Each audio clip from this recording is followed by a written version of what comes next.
Hey guys, today I'm going to show you how to transfer money from YouTube to your bank account. First of all you have to do is open your YouTube Studio.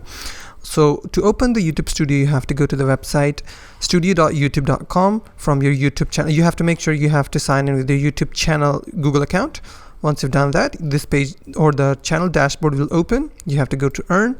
You have to make sure that you're getting paid, you have enabled all of the monetization, you're enrolled in the YouTube partner program.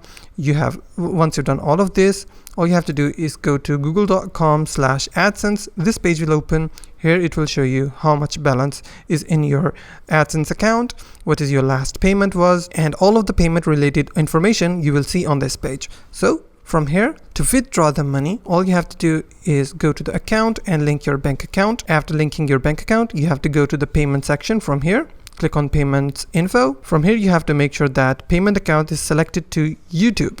So you have to select YouTube. Now on this section, you will see how much you have earned through YouTube in the past month. So once you reach the $100 threshold, you cannot withdraw if your payment is not $100. So once you reach the $100 mark, then you will see a withdraw button here. On this section, you have to click on withdraw, select your bank account, and then you will be able to easily withdraw your money or you can transfer money from YouTube to your bank account. If you find this video helpful, please hit the like button and don't forget to subscribe.